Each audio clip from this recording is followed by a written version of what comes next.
이 시대 젊은 크리스천들의 고민 상담소 크리스천 와렌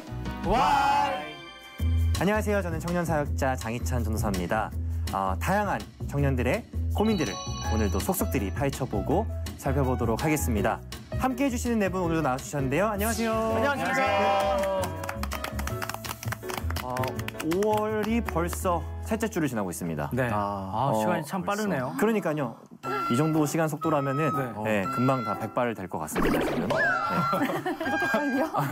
시간이 그만 빠르다는 거죠. 아니 너무 빠른데 그거는요? 너무 제가 과장했나요? 네. 좀 과장하는 버릇이 있어가지고. 거짓말은 안 좋아요. 그러니까요. 네. 스승의 날입니다. 야 진짜 뭐가 많네요. 그러니까요. 5월은 뭔가 행사가 많아요. 행사도 많고 연휴도 많고 그쵸 챙겨야 되는 것도 많고. 네. 그래서 오늘 와렌와이도 스승의 날 특집으로 한번 진행을 해보도록 하죠. 스승의 날 특집. 그럼요. 네. 저희만 빠지면 안 되잖아요, 그렇죠? 그렇죠. 네.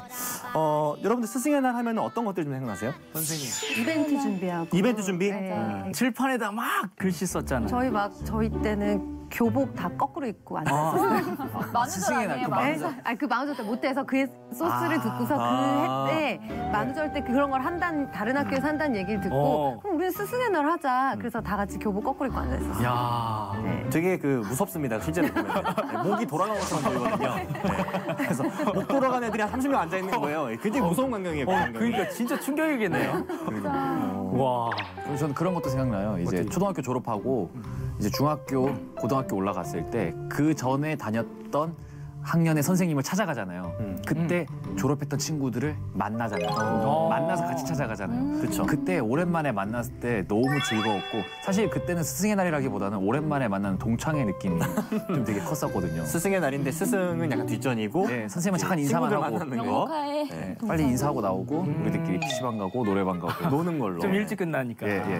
저는 스승의 날 때 먹는 날로 기억을 했어요. 선생님이 그렇게 햄버거 사주면 너무나도 좋아가지고 스승의 날 빨리 왔으면 좋겠다. 이런 생각 많이 했었죠. 그리고 선생님들이 들어오시기 전에 기대하고 들어오시잖아요.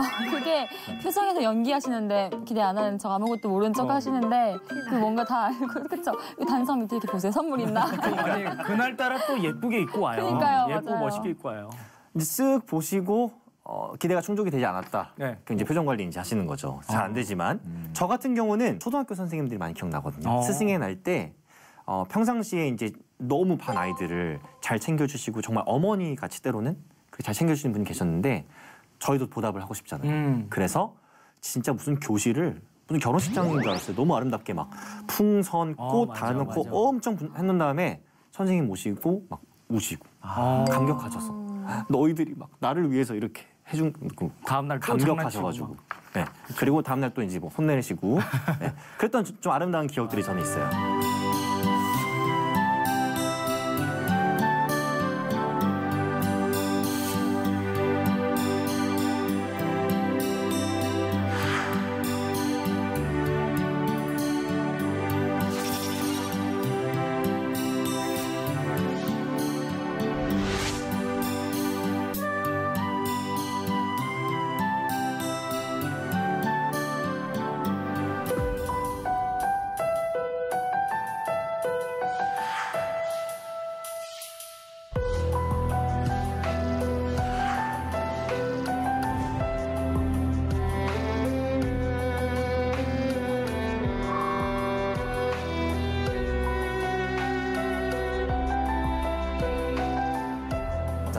사과의 말씀을 좀 드리면서 저는 이 영상 보면서 한편으로 조금 마음이 좋지 않았습니다.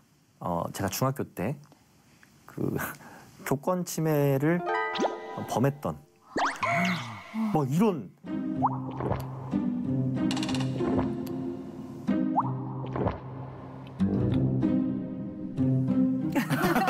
진짜 뭐라 지금 다들 저를 보신 표정이 인간 안 되겠네 약간 이런 표정이라 가지고 지금 무슨 말을 해야 될지 모르네. 저 그냥 그런 적이 있다는 걸 말씀드리는 겁니다. 이 삭막함이 느껴졌어요. 네.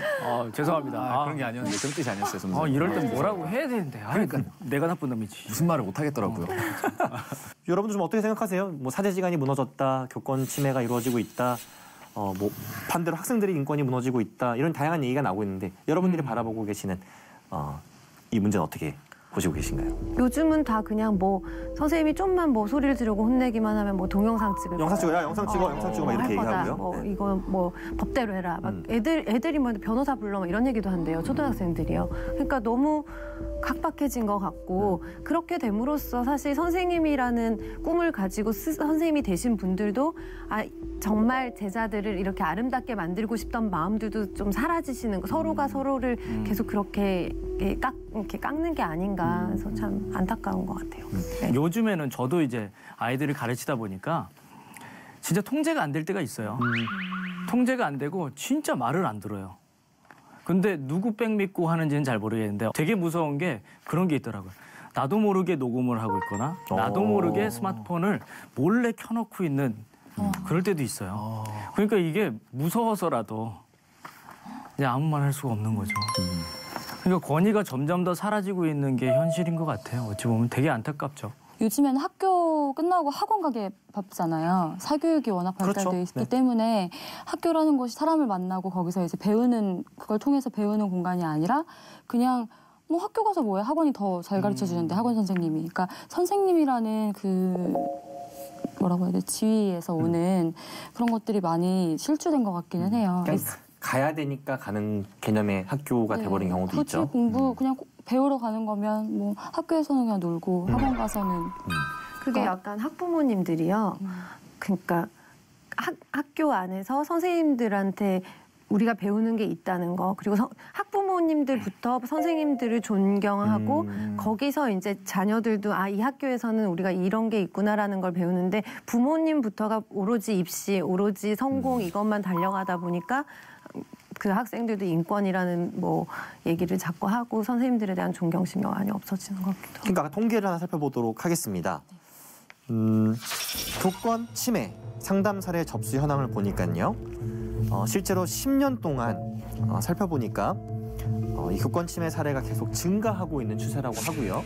학부모에 의한 피해가 압도적으로 1위를 차지하고 있고 그 다음에는 처분권자에 의한 부당한 피해 2위, 또 3위는 교직원에 의한 피해, 4위 학생에 의한 피해, 마지막으로는 제3자에 의한 피해. 이러한 좀 잘못된 일들이 일어나지 않기 위해서 우리가 신경 써야 되는 것들이 뭐가 있을까요?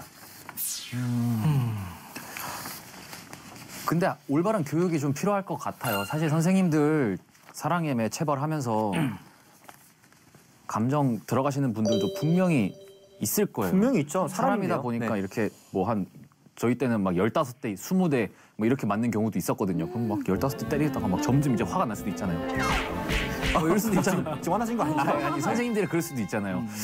그렇기 때문에 선생님들도 정말 올바른 그 어떤 체벌을 할 수 있는 그 규정에 대한 교육과 학생들도 자기들이 인권을 보장받고 싶어 하잖아요. 저희 때 그런 말 있었어요. 뭐지? 학생이라는 죄로 학교라는 교도소에서 교실이라는 감옥에 갇혀 교복이라는 죄수복을 입고 졸업이라는 석방을 기다린다.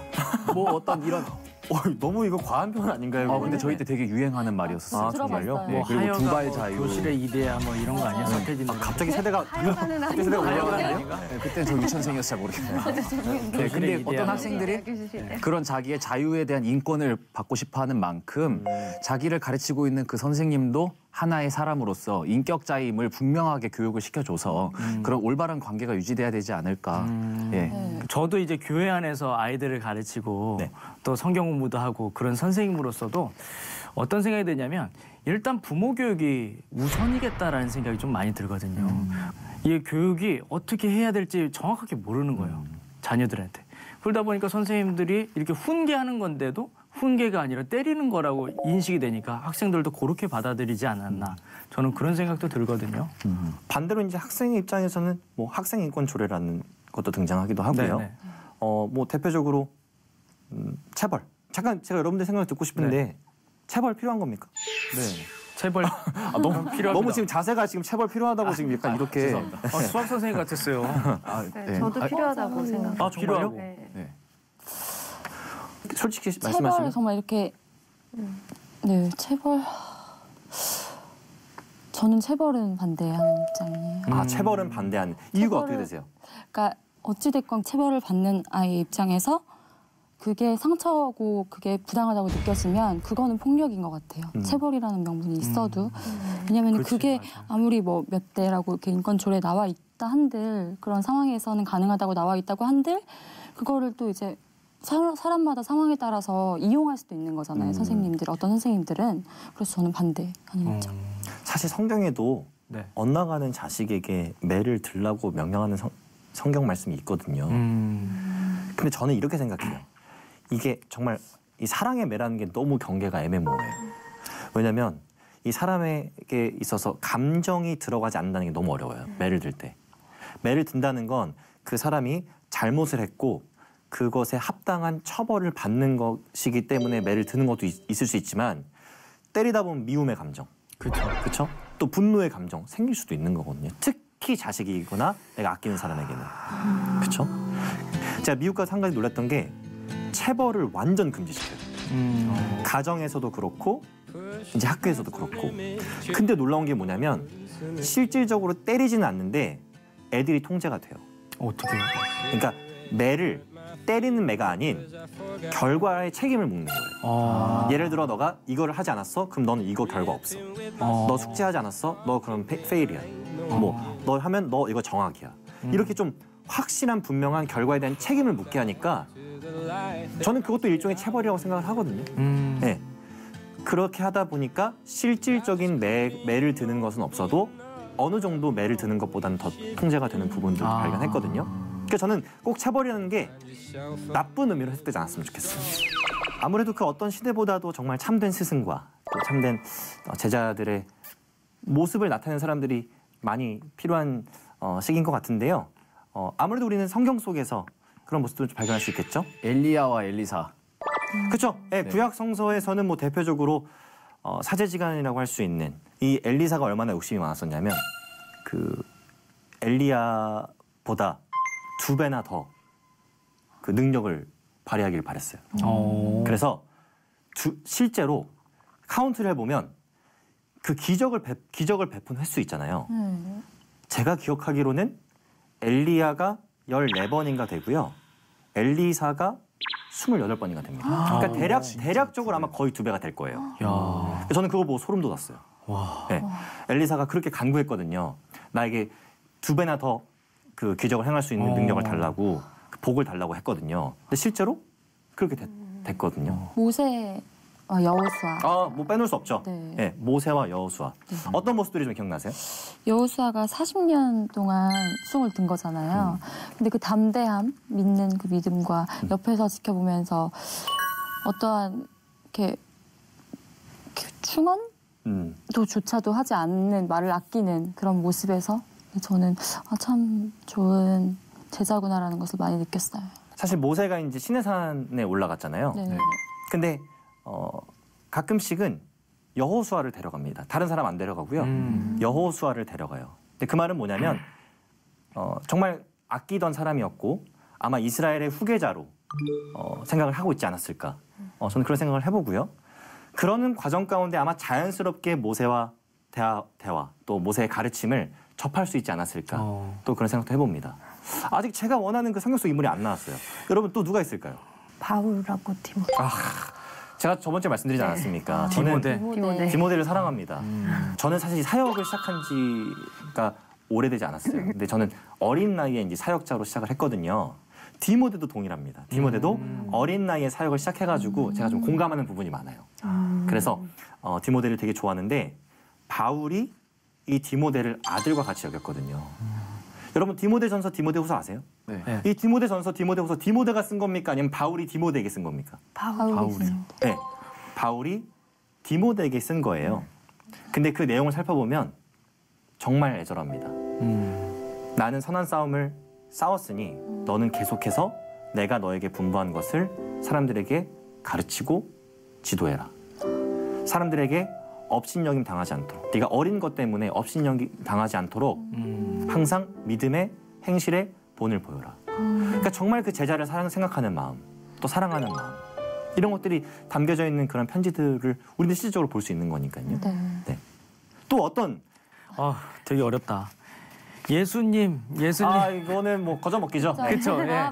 12제자. 드렸어요. 아, 고맙습니다. 아, 정말 제가 성경적인 지식이 많이 없나 봅니다. 예수님과 12제자가 그래도 가장 큰 이 사제지가 있죠. 예. 우리가 정말 참된 스승의 표본을 찾으라고 하면 뭐 당연히 예수님을 우리가 얘기할 수밖에 없죠. 예수님께서 실제로 불려지셨던 이름 중에 하나가 뭔지 혹시 알고 계세요? 랍비. 아, 랍비. 스승, 선생. 약간 오철 씨가 지금 최근에 공부를 많이 하시는 것 같아요. 아닙니다. 어저께 지난주에 그 어버이날 이후로 그러니까요. 공부를 더 많이 하고 있어요. 뭔가 지금 얼굴에서 빛이 나기 시작하고. 전 저번 주에 아버지가 절 부르는 우철아 이 음성이 저기서 들렸거든요. 뭔가 각성의 계기가 됩니다. 신의 음성인 줄 알았던 거예요. 스승으로서의 예수님, 어떤 모습이 여러분 기억나세요? 스승으로서 가르칠 수는 있는데 내가 그 행동을 바로 하지 않고 그저 가르치기만 하는 스승들도 있거든요. 근데 그거는 전혀 좋지 않은 교육이라고 생각하는데 사실 인간이기 때문에 나는 바로 못해도 가르칠 수 있는 부분이 많아요. 근데 예수님은 그렇지 않으셨잖아요. 먼저 본을 보이셨고 그런 본을 보이심에 따라서 제자들이 이제 따라 행실을 움직이는 거였는데 먼저 본을 보여주는 스승님이 있으시다면은 그 얘기가 저한테 더 몇 배로 와서 받아들이게 진정성 될 있게 수 있을 것 같아요. 네. 더 의미 있게 다가오죠. 그러니까 예수님께서는 그냥 말로만 겸손해라 이게 아니라 너무 강정 맞았네요. 예수님이 지금 성대모사 아닌데 그냥 우리가 실제 그럴 수 있거든요. 말만 겸손해라 이렇게 하고 신경 안 쓸 수 있잖아요. 근데 실제로 발을 닦아주시면서 그 더러운 발을 지금처럼 이렇게 좋은 신발이 있는 것도 아니잖아요. 네, 맞아요. 네, 발을 닦아주시면서 본을 보여주셨던 또 어떤 모습들이 있을까요? 기도 먼저 하시면서 말씀하셨잖아요. 그거 기억나세요? 예수님께서 막 정말 핏방울을 흘리면서 땀을 흘리면서 기도하고 계신데 제자들 뭐 했습니까? 졸고 있었죠. 잤죠. 꿀잠 잤습니다. 꿀잠. 네, 예수님께서 너희는 한시도 깨어있지 못하느냐 이렇게 말씀하신 것도 있고 끝까지 사랑하셨잖아요. 그 베드로에게 정확히 닭이 울기 전에 네가 나를 3번 부인할 것이다라고 말씀을 하시고 베드로가 정말 그렇게 했잖아요. 근데 이제 다시 고기를 잡으러 갔을 때 예수님께서 가셔서 저는 그렇게 성경을 상상해보면 그렇게 그게 많이 감동으로 오는 것 같아요. 영화처럼 그때 예수님의 표정 네, 그리고 네가 나를 사랑하느냐라고 알고 계신 거잖아요. 물어보셨잖아요. 네, 그렇죠? 네. 알고 계셨던 거잖아요. 그리고 그거를 나무라하시지 않고 책망하시지 않고 안아주셨잖아요. 다시 가서 따뜻함과 인내의 모습도 보여주셨고 그런 모습이 진짜 선생님의 모습, 스승의 모습인 것 같아요. 근데 여러분 제가 한 가지 꼭 말씀드리고 싶은 게 뭐냐면 이러한 사제지간을 살펴보면 무슨 막 엄청난 커리큘럼이 있어가지고 막 딱딱딱딱 교육시켜가지고 그런 것도 아니고요. 그렇죠? 무슨 좋은 학교 시스템이 있어가지고 그렇게 교육시킨 것도 아니고요. 네. 그냥 동행하고 보여주고 가르친 겁니다. 그런 의미에서 우리가 이 성경 속에 나타난 사제지간들을 보면서 과연 어떻게 우리가 이 현대 사회 속에 적용할 수 있을까? 우리가 살아가고 있는 시대 속에 사제지간 속에 필요한 것들이 무엇일까? 한번 고민해 볼 필요가 있을 것 같거든요. 저도 이제 후배들도 가르치고 이제 그러고 있긴 한데 사실 제 삶을 봤을 때는 뭐 이렇게 가르칠 만한 사람이 아니거든요. 그리고 내 모습은 좀 본받지 말았으면 하는 부분도 많고. 근데 그렇게 한결같이 그런 삶을 보여줬다는 것 자체만으로도 정말 대단한 것 같고 저렇게 어떻게 할 수 있지? 어떻게 하면 저렇게 내 삶이 부끄럽지 않을 수 있을까? 그런 생각도 좀 많이 드는 것 같아요. 네, 맞아요. 누군가를 가르친다는 게 그냥 뭐 공부를 가르치고 뭐 재능을 가르치고 그걸 떠나서 진짜 가르친다는 것 자체가 되게 어려운 일인 것 같아요. 무게감을 가져야 하는 일인 것 같아요. 저는 이제 실제로 청년들을 가르치고 있는 입장이잖아요. 그러니까 저는 선생의 역할을 감당하고 있기 때문에 이 가르친다라는 것이 얼마나 큰 무게감과 책임이 따른다는 걸 이제 좀 경험하고 있는데 제가 야고보서 묵상하다가 진짜 너무나 무서운 말씀을 발견해가지고 그때부터 제가 좀 항상 마음에 두고 있는 말씀이 있어요. 야고보서 3장 1절에 보면 너희는 가르치는 자가 되려고 하지 말라고 얘기하고 있어요. 그 이유가 뭐냐면 가르치는 자들이 나중에 더 큰 심판을 받게 된다고 얘기하고 있어요. 좀 무섭다. 근데 그 말을 어떤 문맥에서 이해를 해야 되냐면 우리가 가르치는 대로 행하지 않으면 제가 예를 들어 청년들에게 우리 용납하고 용서하고 사랑해야 됩니다라고 얘기를 했는데 저는 개인적인 삶 속에서 용납하지 못하고 사랑하지 못하고 이해하지 못하는 모습을 보여요. 그러면 청년들의 입장에서 저를 봤을 때 저 뭐지? 지나 잘하지 뭐 하는 거야? 가르칠 수 없는 상태가 상황이 벌어진다는 거예요. 근데 가르치면서 깨닫잖아요, 보통. 그렇죠. 선생님들이 가르치면서 깨닫잖아. 그렇죠. 그래서 저는 이것이 한편으로는 짐이 되지만 한편으로는 제가 스스로 하나님 앞에 성장하고 더 낮아질 수 있는 너무나 좋은 기회가 된다고 생각하고 있어요. 저는 그래서 가르치는 게 즐거워요. 네. 또 우리가 살아가고 있는 이 시대 속에서 필요한 사제간의 모습 어떤 것들이 있을까? 적용되어야 하는 성경 속에 섬기는 거. 예, 그 예수님이 섬김을 받으려 온 게 아니라 섬기려고 오신 거잖아요. 네.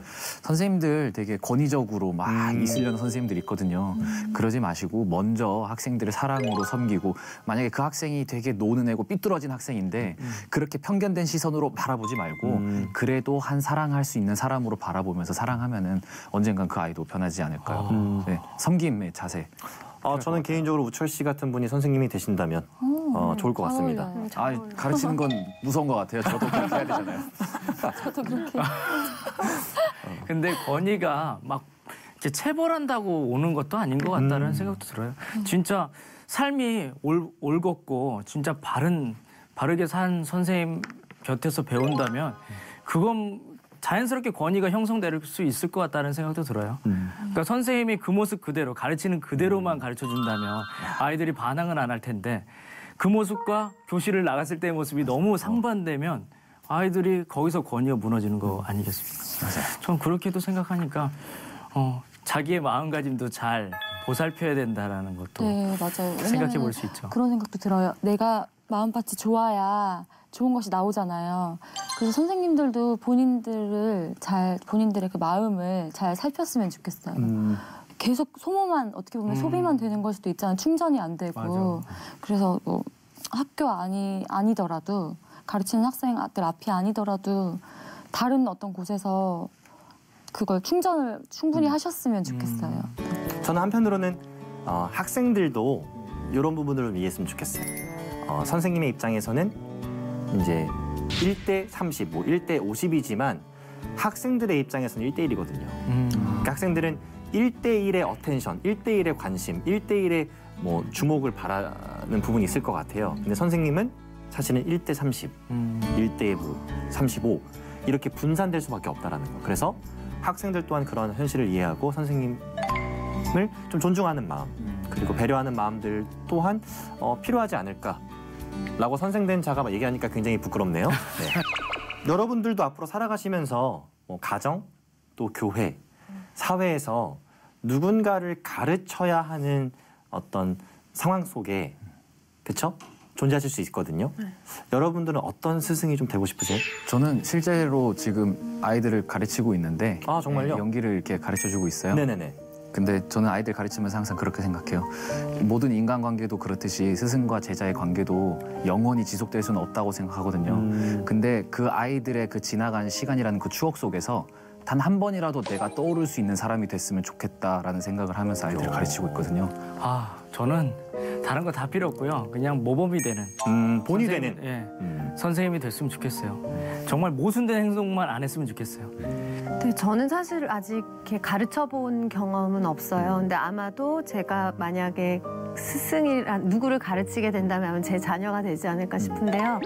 저는 그러니까 비슷한 말씀이시긴 한데 정말 그러니까 나부터가 이제 솔선수범하는 예를 들어서 남한테 배려를 해라 할 때도 내가 배려하는 모습을 보여주면 알아서 따라오게 돼 있고 뭐 이렇게 제가 뭐 부모님이 일찍 일어나서 제가 아침에 일찍 일어나는 것처럼 뭔가 먼저 내가 해나가기 시작하면은 저절로 가르침은 따라온다고 생각을 해요. 그래서 그런 스승이 되면 좋을 것 같아요. 네. 스승 하면은 어떤 스승 되고 싶은지 생각을 하면 그 연기 제가 말했던 입시 때 그 두 부부의 남자 선생님, 여자 선생님이 생각이 나서 떠올려 보면은 그냥 무심코 하는 선생님의 행동 있잖아요.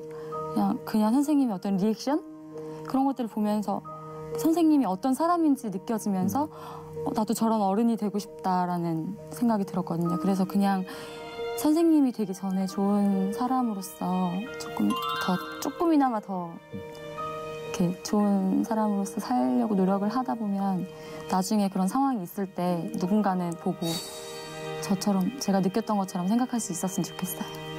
사실 모든 사람이 태어날 때는 거의 무지에 가까운 상태에서 시작을 하는 겁니다. 그렇죠? 자라면서 우리 주변에 존재하는 스승들이 없었다면, 그렇죠? 우리가 세상을 살아가는 데 필요한 지식, 또 그 분별력, 그런 것들을 우리가 갖지 못하게 됐었을 거잖아요. 그만큼 스승이라는 존재는 우리 삶 속에 가장 중요하고 꼭 필요한 존재라는 거 우리가 꼭 기억했으면 좋겠고요. 그러한 맥락에서 점점 더 실추되어져 가는 교권, 또 스승에 대한 이미지, 이런 것들이 회복되어지고 학생과 배우는 자와 또 가르치는 자의 아름다운 하모니가 좀 많이 여기저기서 울려 퍼지는 그런 모습들을 좀 기대를 해보고 싶습니다. 크리스천 Y&Y 오늘 여기까지고요. 다음 주에 다시 새로운 모습으로 여러분 찾아뵙도록 하겠습니다. 이 시대 젊은 크리스천들의 고민 상담소 Y&Y. 저기 근데 저 진짜 죄송한데 저 지금 꼬르륵 소리가 엄청. 저도 꼬르륵 소리가 되게 많이 나요. 우리 다 꼬르륵이 단순 아니에요? 녹화에서 엄청. 네, 저 천둥 계속. 천둥 소리처럼 나진 않았겠지. 그래서 들어갔는지 들리셨는지 그거 좀 괜찮아요? 한번 시원하게 꼬르륵 소리 났으면 좋겠어요. 야, 느낌 어떤 느낌이냐면 지금 날랑말랑 그 느낌이에요 지금. 네. 이렇게 움직이면 나도. 그런다고 나지 않나요? 좀 이상한데요.